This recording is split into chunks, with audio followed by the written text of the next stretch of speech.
C'était il y a un peu plus de 2 ans maintenant, le 15 janvier 2022, une éruption volcanique sous-marine a provoqué un tsunami aux îles Tsonga. Des vagues qui ont atteint plus de 15 mètres de haut ont déferlé sur l'archipel. Elles ont détruit des maisons, elles ont provoqué aussi des inondations. Lisala Folo, une femme de 50 ans, était chez elle quand le tsunami a frappé et elle a vu l'eau se précipiter sur elle. Déjà, elle a commencé par entendre un bruit assourdissant qui était celui de cette inondation. Et alors, à ce moment-là, elle a eu le réflexe de prendre ses 2 enfants et de s'enfuir avec eux sur les hauteurs. L'eau a déferlé sur sa maison et l'a emportée. Mais elle et sa famille ont été sauvés, justement. Il y a aujourd'hui des signes avant-coureurs d'un danger plus grave encore que celui d'un tsunami.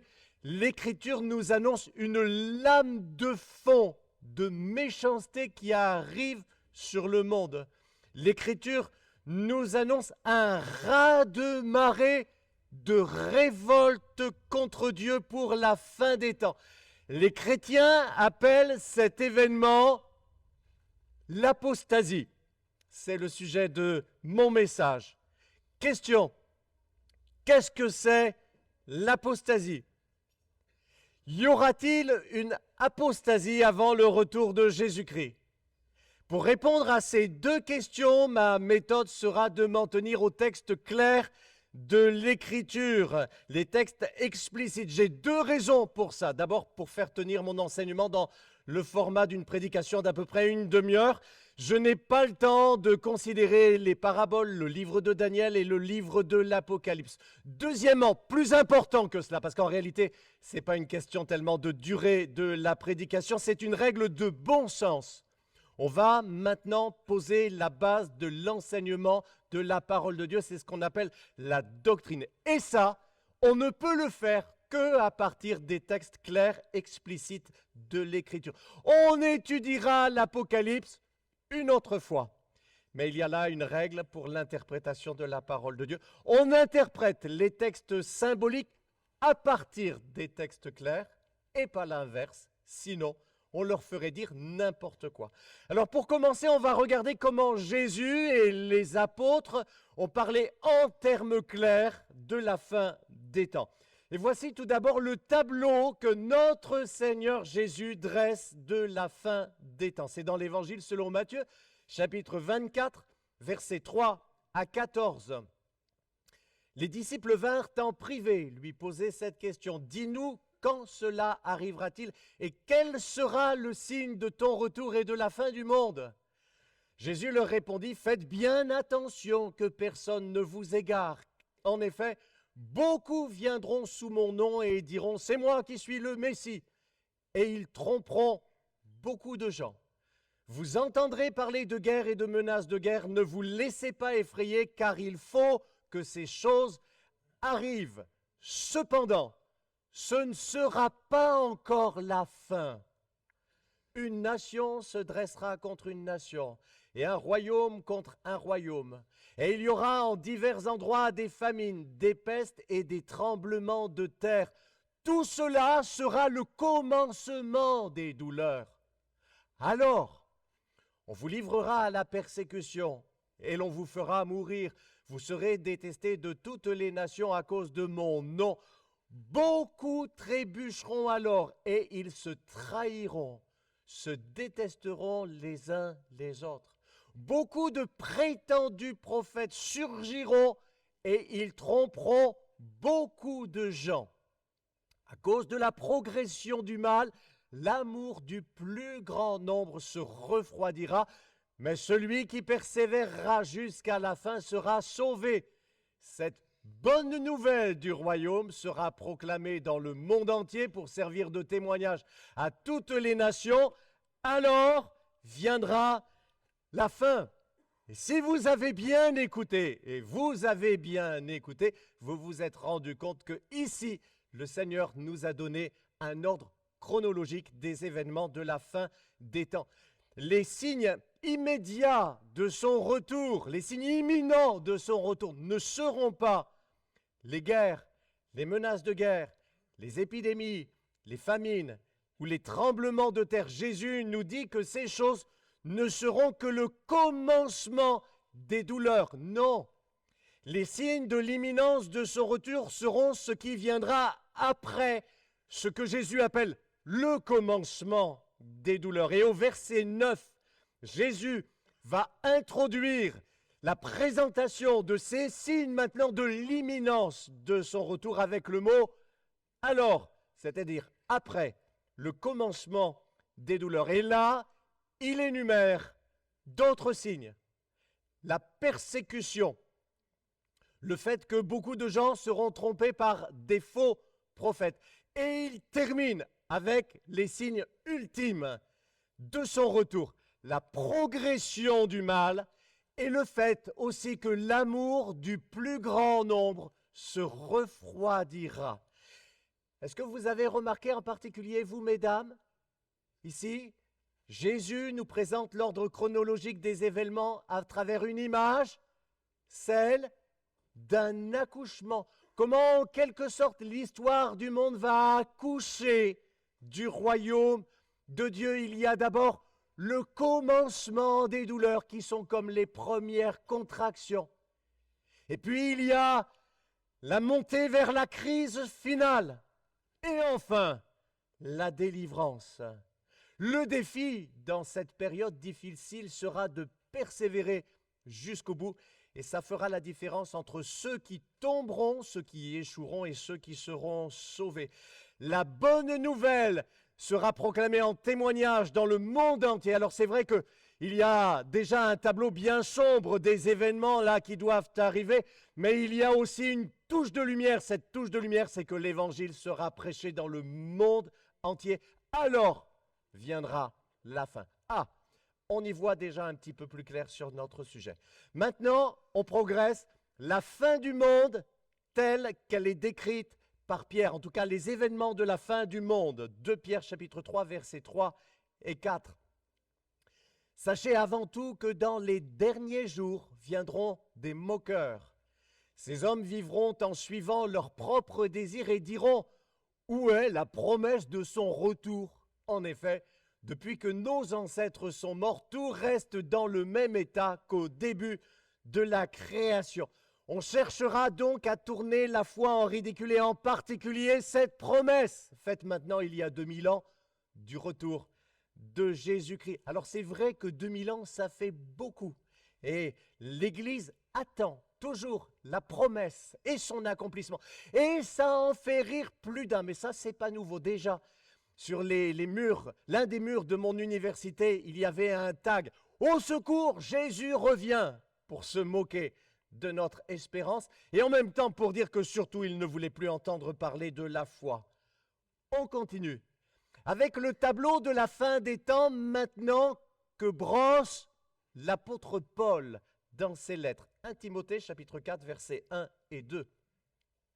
Mais l'Esprit dit expressément que dans les derniers temps, certains abandonneront la foi pour s'attacher à des esprits trompeurs et à des doctrines de démons, car ils seront égarés par l'hypocrisie de menteurs dont la conscience est marquée au fer rouge.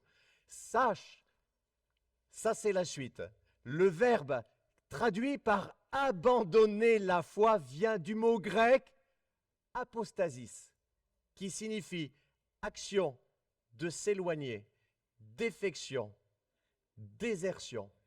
Paul le dit de manière on ne peut plus claire. À la fin des temps, un grand nombre de chrétiens de nom abandonneront la foi.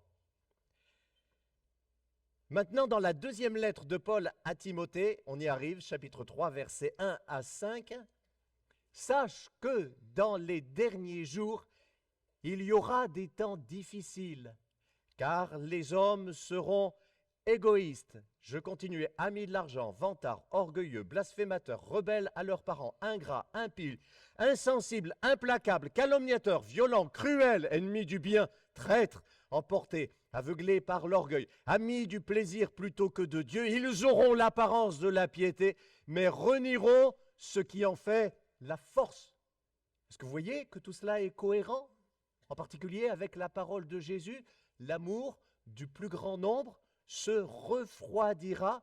Conclusion, Jésus, mais également Pierre, et vous le voyez aussi, Paul, nous annoncent tous les trois unanimement que les temps de la fin seront particulièrement éprouvants pour les croyants. Et voilà maintenant le texte où l'on trouve noir sur blanc, en tout cas dans nos traductions, la plupart en tout cas, le mot apostasie. Pas le verbe, le nom. C'est dans 2 Thessaloniciens chapitre 2 versets 1 à 3.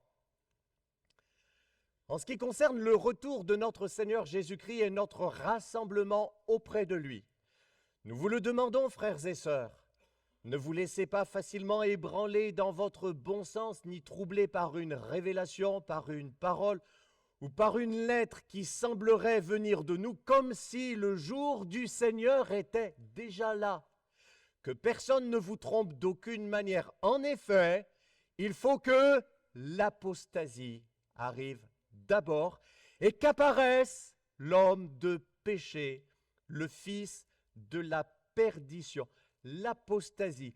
La Bible du Semeur traduit le grand rejet de Dieu. Ici, Paul parle à nouveau de manière on ne peut plus claire.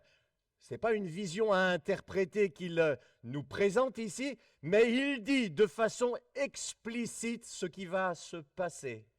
En ce qui concerne le retour de notre Seigneur Jésus-Christ et notre rassemblement auprès de lui, il faut que l'apostasie arrive d'abord et qu'apparaisse l'homme de péché, le fils de la perdition. Donc déjà, nous avons la réponse à nos 2 questions du début. Qu'est-ce que l'apostasie?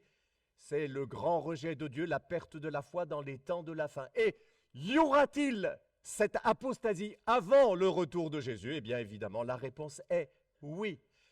La 3e question, celle que je pose maintenant, est de savoir si on y est déjà ou bien s'il faut attendre encore que ça devienne pire. Oula! Ces jours où beaucoup abandonneront la foi, où certains seront séduits, en grand nombre d'ailleurs, par des faux prophètes, et où l'amour de la majorité se refroidira. Souvent, quand il y a un fait divers scabreux, je ne sais pas moi, une mamie par exemple qui se fait arracher son sac, on la pousse, elle passe sous les roues d'une voiture, elle décède, ou encore un acte terroriste, un tremblement de terre, une épidémie, une famine. Il y a des croyants qui viennent me voir et qui me disent « On est vraiment à la fin des temps, n'est-ce pas, pasteur ?» Alors, moi, comme je ne suis pas contrariant, je réponds « Bah oui, c'est vrai, oui, c'est sûr. » Sauf qu'il y a une petite voix qui me dit « Mais je ne pense pas quand même que ce soit pour le mois prochain. » Et je vais vous expliquer pourquoi.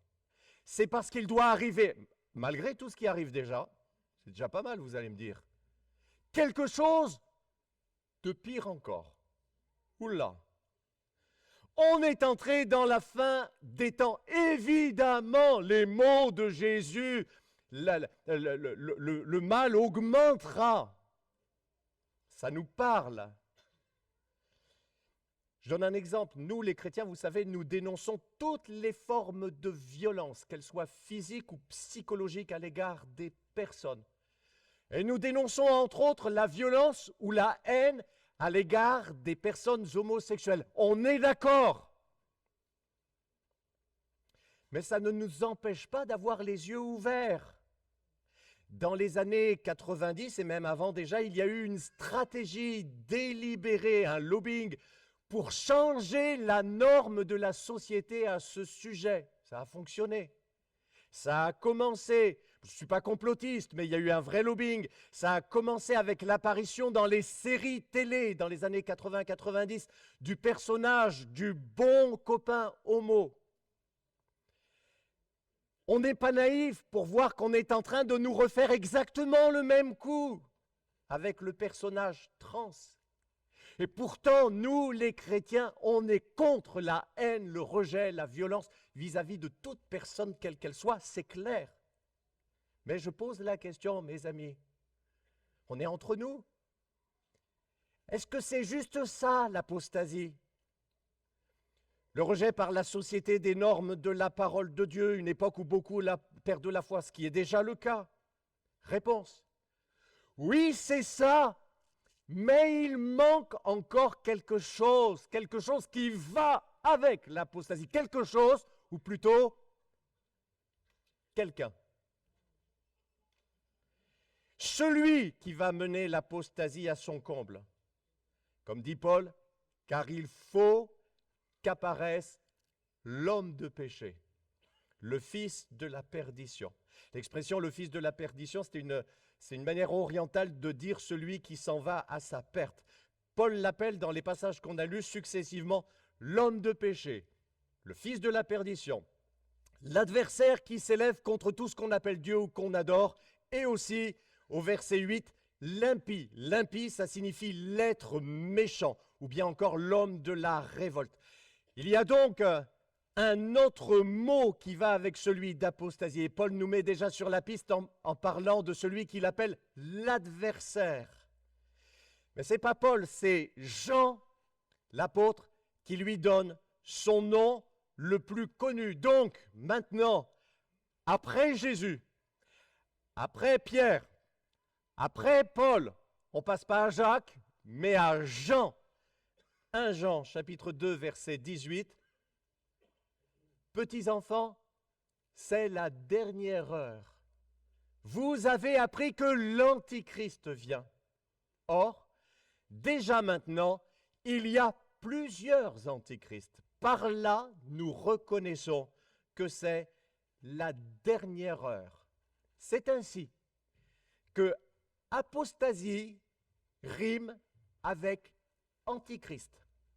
De la même manière que catastrophe nucléaire rime avec Hiroshima, Fukushima ou encore Tchernobyl. C'est comme ça que ça marche. Et au passage, juste, je vous fais remarquer, Jean est le seul auteur du Nouveau Testament à utiliser le nom d'Antichrist. Il le fait dans sa première lettre et il le fait également dans sa deuxième lettre. La question maintenant qui suit est celle de savoir si l'Antichrist, ou comme dit Paul, l'homme du péché, l'impie, est déjà là ou pas encore?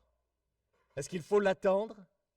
Est-ce qu'il faut s'attendre peut-être à le croiser déjà là à l'un des coins de rue ou à le voir d'une manière plus visible, plus manifeste? Déjà au 1er siècle, Jean disait qu'il y en avait plusieurs des antichrists. 1 Jean 4, 3. Et si un esprit ne reconnaît pas que Jésus est le Messie venu en homme, il n'est pas de Dieu, c'est l'esprit de l'Antichrist. Vous avez appris sa venue et maintenant, déjà, il est dans le monde. Qui est dans le monde? Eh bien, Jean parle ici de l'esprit de l'Antichrist, comme le traduit d'ailleurs la Bible du Semeur. Paul dit exactement la même chose avec d'autres mots en 2 Thessaloniciens 2,7. En effet, le mystère de l'impiété agit déjà. Et ça, c'est quelque chose qui me frappe. À ce sujet, c'est comment que ce soit Jésus, Paul ou encore Jean disent exactement les mêmes choses en réalité, mais en utilisant des mots différents. Alors, pasteur, tu réponds à la question oui ou non. Est-ce qu'on est déjà dans la fin des temps, en tout cas dans l'imminence des temps de la fin ou pas? Bien, je vous réponds que depuis la Pentecôte, on est déjà dans les derniers jours où Dieu a promis qu'il va répandre son esprit sur tout être humain. Mais même si aujourd'hui, nous sommes certainement dans les derniers jours des derniers jours, il manque encore des pièces au puzzle. C'est-à-dire que nous n'avons pas encore vu le pire de l'apostasie, à savoir la manifestation de l'Antichrist, l'homme du péché. Celui qui va incarner l'apostasie dans sa personne et celui qui va aussi la porter à son comble. Vous allez me dire, ce n'est pas un message encourageant. c'est sûr. Mais il vaut mieux nous préparer à ça, plutôt que d'avancer comme ça, et de nous faire aligner quand ça nous tombera dessus, parce que nous n'y serons pas préparés. La suite de mon message est plus pratique. Si le déferlement du mal doit donc arriver, on le sait, on est averti. Comment est-ce que, et de quelle manière précisément nous devons nous y préparer? Si on vous annonce une tornade, pas un Mistral, une tornade, alors vous allez barricader votre maison. Si on vous annonce une inondation, vous allez calfeutrer la porte et essayer de rendre ça au maximum étanche, en tout cas autant que vous pourrez. Vous allez peut-être aussi monter à l'étage tout ce qui craindrait l'eau, n'est-ce pas? C'est ce que vous ferez. De même, nous sommes avertis. Nous devons nous préparer à un raz-de-marée de mal, un déferlement de séduction spirituelle. Jésus dit encore, ça on le trouve dans l'évangile de Marc, c'est le passage parallèle à celui de l'évangile de Matthieu que je vous ai lu tout à l'heure. Et si le Seigneur n'avait pas abrégé ces jours, personne ne serait sauvé. Mais il les a abrégés à cause des élus, de ceux qu'il a choisis. Si quelqu'un vous dit alors, le Messie est ici, ou bien, il est là, ne le croyez pas, car de prétendus Messies et de prétendus prophètes surgiront, ils feront des prodiges et des signes miraculeux pour tromper, si c'était possible, ceux qui ont été choisis. Soyez sur vos gardes. Je vous ai tout annoncé d'avance. Et nous pouvons être d'autant plus sur nos gardes que Paul vient confirmer exactement les avertissements de Jésus-Christ. 2 Thessaloniciens, chapitre 2, 8 à 10, c'est la suite du passage lu tout à l'heure. Alors apparaîtra l'impie, que le Seigneur détruira par le souffle de sa bouche et qu'il anéantira par la manifestation de son retour. Écoutez bien, la venue de cet impie se fera par la puissance de Satan, avec toutes sortes de miracles, de signes et de prodiges mensongers, et avec toutes les séductions de l'injustice pour ceux qui périssent parce qu'ils n'ont pas accueilli l'amour de la vérité pour être sauvés. Ce que Jésus nous annonce et que Paul nous confirme, c'est un véritable déferlement d'une puissance spirituelle de tromperie sur les hommes et le monde à la fin des temps. Il y aura même des miracles d'origine diabolique. Une puissance d'égarement, de tromperie, puissance spirituelle. Donc, attendons-nous à ce que des miracles soient accomplis par des gens qui ne servent pas Jésus-Christ. Attendons-nous même à ce que ces miracles soient si prodigieux, si impressionnants, qu'ils pourraient même tromper les élus, si c'était possible, nous dit Jésus. Et vous voyez, c'est la même chose, hein, entre ce que Jésus et ce que Paul dit, il y a une harmonie, c'en est même stupéfiant, puisque Paul dit de son côté que la séduction fonctionnera sur ceux qui n'aiment pas la vérité, et à qui Dieu enverra pour cette raison, parce qu'ils n'aiment pas la vérité, une puissance d'égarement pour qu'ils croient au mensonge et ils y seront livrés. Ça signifie qu'il y aura quelque chose de spirituel, je crois qu'il est déjà à l'œuvre, et qui fera le tri, le discernement, qui permettra de voir clair. Mais ce discernement, mes amis, ne prendra pas sa source dans notre intelligence. Ce ne sera pas une question de quotient intellectuel. Ce ne sera même pas une question de bon sens ou d'esprit critique, mais ce sera quelque chose de plus profond. Quelque chose qui se trouvera là, dans le cœur. Pas juste dans la tête, mais dans le cœur. Et ce quelque chose, ce sera l'amour de la vérité.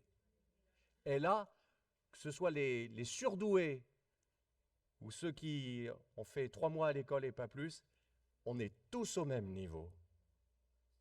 Paul dit que dans les derniers temps, beaucoup auront l'apparence de la piété, mais qu'ils renieront ce qui en fait la force. Donc, je me permets de supposer que les plus graves atteintes à la foi ne viendront pas forcément de l'athéisme. D'ailleurs, vous savez, dans notre monde, l'athéisme, en réalité, est très, très minoritaire. Chez nous, on voit ça comme quelque chose d'immense, mais c'est très minoritaire dans le monde. J'attends plutôt quelque chose de religieux. Avec même du miraculeux, mais un miraculeux de contrebande de Satan. Attendons-nous donc à être confrontés à un tsunami de séduction spirituelle qui va déferler sur le monde. Nous devons nous préparer au refroidissement de l'amour chez les croyants et à la montée du mal, la progression du mal dans le monde. Encore une fois, ce n'est pas une bonne nouvelle pour l'immédiat que je vous annonce. Dans un premier temps, en fait, dans un premier temps, ça va aller de pire en pire. Mais après cela, il y aura la délivrance.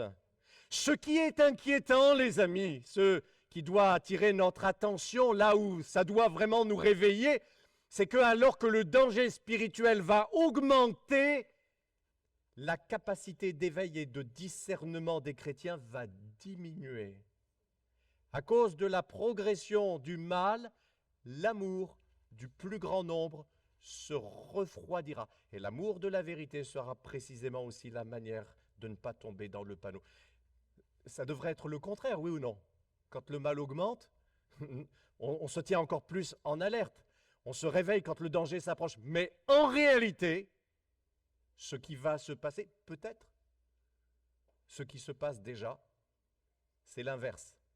Le mal augmente et les chrétiens deviennent plus tièdes. La double offensive de Satan, dans cette période, visera autant à rendre les incroyants plus méchants que les chrétiens plus mous. Et c'est précisément la conjonction des deux qui font ce que la parole de Dieu appelle l'apostasie. Est-ce qu'il y a quelqu'un au milieu de nous pour qui, ou parmi ceux qui m'écoutent, pour qui c'est en train d'arriver? Vous n'êtes pas à Jésus? Pas encore. Mais vous vous rendez compte que vous devenez de pire en pire. C'est exactement ça.